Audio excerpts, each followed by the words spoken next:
segala macam makhluk mulai menghampiri kawannya tersebut. Makhluk-makhluk ini berdiri di belakang kawannya. Darja mulai ketakutan.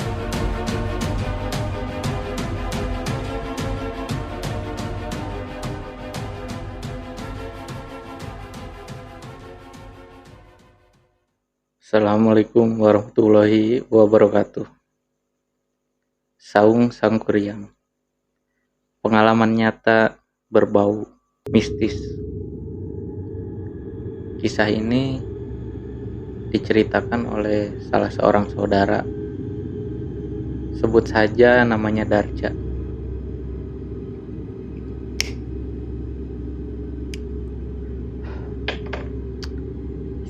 Kala itu di daerah kami, tepatnya tahun 90-an, sedang gencar-gencarnya pembangunan, di mana banyak investor masuk untuk melakukan pembelian tanah kepada para penduduk karena akan dibangunnya kota industri. Banyak yang mencoba peruntungan untuk menjadi maklar tanah karena hasil daripada penjualannya yang tidak sedikit tidak luput dari Darja. Darja pun mulai mencoba peruntungannya, di mana dia mencoba untuk menjadi maklar tanah. Walaupun 1-2 kali mengalami kegagalan, Darja tetap mencoba. Ternyata tidak yang semudah Darja pikirkan. Berkali-kali Darja terus mengalami kegagalan, sampai timbul rasa putus asa. Darja mulai berpikir, apakah harus memakai susuk atau semacamnya. Bertepatan dengan pemikiran Darja tersebut, ada salah seorang kawan yang mengajak Darja untuk menemui salah seorang dukun di luar kota dari kota kami. Yang informasinya dukun tersebut bisa membantu mereka untuk melancarkan bisnis mereka sebagai seorang maklar. Darja mengiyakan karena berkali-kali mengalami kegagalan. Sudah putus asa rasanya. Waktu itu mereka berangkat di hari Kamis karena salah satu persyaratan untuk melakukan ritual yang akan nanti diarahkan oleh dukun tersebut adalah di malam Jumat, tepatnya malam Jumat Kliwon.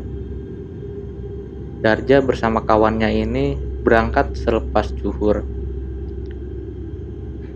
Mereka sampai di sana kurang lebih hampir waktu asar.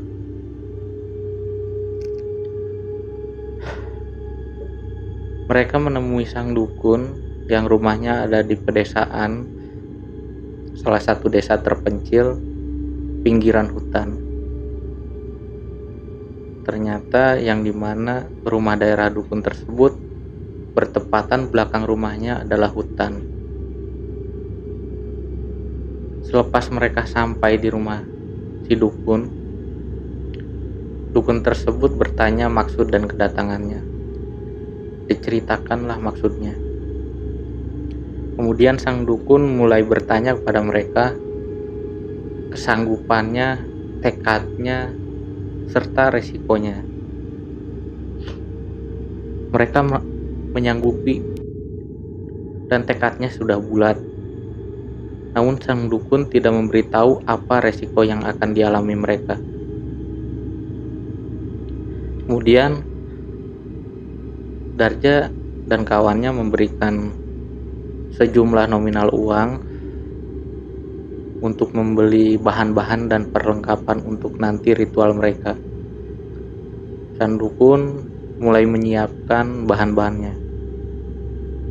Setelah bahannya terkumpul, dukun mulai menyiapkan ritual, mungkin bisa disebut ritual awal sebelum memasuki ritual utama. Ternyata dukun tersebut menyiapkan juga 1 piring ceker ayam, dimana ceker ayam tersebut disuguhkan ke Darja dan kawannya. Yang ceker ayam ini ada yang berukuran kecil dan besar. Darja dan kawannya mulai menyantap ceker ayam tersebut. Darja mengambil ceker ayam yang kecil, sedangkan kawannya mengambil ceker ayam yang besar. Setelah mereka memakannya, Darja dan kawannya ini dibawa oleh sang dukun selepas Isya ke belakang rumahnya, di mana ada hutan, ada tebing dengan cerukan yang lumayan dalam. Bisa disebut seperti gua kecil yang di depannya itu ada pohon besar dan rindang.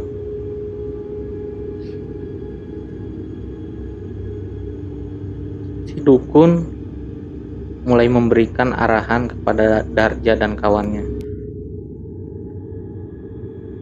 mulai memberikan mantra-mantra untuk dibacakan dan memberikan arahan apabila ada sosok apapun atau hewan apapun yang datang memberikan suguhan makanan kepada mereka, harus mereka makan,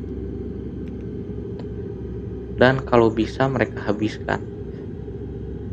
Mereka berdua menyanggupinya. Dimulailah ditinggalkan oleh si dukun. Mereka berdua mulai melakukan ritual tersebut, mulai membaca mantra-mantra. Suasana mulai mencekam. Angin mulai menggigit kulit-kulit mereka, mulai kedinginan mereka. Namun karena tekadnya yang sudah bulat, mereka tetap melanjutkan ritual tersebut.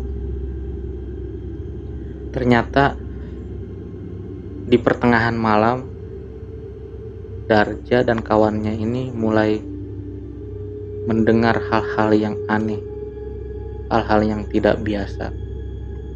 Mulai ada panggilan-panggilan kepada mereka, mulai ada penampakan-penampakan, dan tidak lama setelah itu ada segerombolan monyet yang menghampiri mereka dengan membawa suguhan makanan yang dinampani dengan daun-daun. Salah satunya itu adalah daun jati dan daun pisang. Pikir Darja, monyet macam apa yang membawakan suguhan makanan di tengah malam begini? Darja mulai berpikir, apakah ini monyet jadi-jadian atau monyet jelmaan atau monyet suruhan oleh jin? Tidak pikir panjang, kawannya tersebut langsung menyantap suguhan yang dibawa oleh monyet-monyet tersebut. Darja masih berpikir. Darja hanya mengamati kawannya yang sedang melahap suguhan tersebut, mulai mengamati makanan-makanannya. Ternyata ada ayam bakar, kue-kue, dan segala macam makanan yang menggiurkan. Namun Darja tidak langsung memakannya karena masih terheran-heran dan merasa aneh. Ternyata setelah lama diamati, makanan tersebut mulai berubah. Mulai muncul belatung-belatung, cacing-cacing, dan mulai berubah menjadi kotoran. Sontak Darja merasa mual. Tidak jadi Darja menyantapnya. Tidak jadi rasa nafsu makannya keluar. Ternyata malah enak yang dirasakan oleh Darja. Kawannya tersebut tetap melanjutkan. Mungkin dia nggak ngeh kalau makanan tersebut adalah makanan busuk dan kotoran.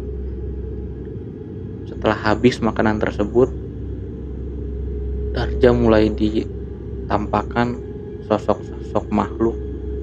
Ada yang tinggi besar bertaring, ada yang hitam, ada yang kecil. Segala macam makhluk mulai menghampiri kawannya tersebut. Makhluk-makhluk ini berdiri di belakang kawannya. Darja mulai ketakutan. Sontak hati Darja mulai gentar. Darja tidak melanjutkan membaca mantra-mantranya. Hati Darja mulai goyah. Apakah harus seperti ini saya untuk mengejar kekayaan? Darja mulai berpikiran agar si dukun cepat-cepat menjemput mereka. Karena rasa ketakutan Darja mulai memejamkan matanya. Lama setelah itu, ternyata mungkin waktu sudah mau menunjukkan sebelum subuh, si dukun datang menghampiri mereka. Menanyakan apakah sudah ada suguhan yang datang. Mereka mengiyakan. Langsunglah si dukun membawa mereka berdua kembali ke rumahnya. Diceritakanlah pengalaman mereka. Ternyata menurut si dukun, yang lulus hanya kawannya ini. Darja diberitahu bahwasanya ia tidak lulus dalam ritual tersebut. Mungkin menurut dukun bukan ini jalan kamu. Tidak ada rasa penyesalan dari Darja karena hati Darja mulai goyah. Darja mulai berpikiran, apakah ini yang disebut pesugihan? Kemudian selepas pagi, Darja dan kawannya tersebut kembali pulang. Setelah sampai di rumah mereka, karena kawannya dan Darja ini hanya berbeda kampung, Darja langsung mendengar kabar bahwa istri dari kawannya tersebut telah meninggal tadi malam. Mungkin Darja berpikiran istri kawannya ini meninggal pada saat mereka melakukan ritual. Darja sontak berpikir, mungkin ini resiko yang disampaikan oleh si dukun. Darja mulai khawatir, apakah keluarganya juga akan ada yang jadi tumbal. Tapi Darja sedikit lega karena pada saat ritual itu dia gagal. Mungkin saja nanti tidak akan ada apa-apa di keluarganya. Ternyata beberapa hari kemudian terdengar kabar bahwa kawannya ini berhasil mendapatkan investor dan berhasil dalam penjualan tanahnya. Mulai bulan demi bulan, tahun demi tahun, kawannya ini ternyata semakin sukses.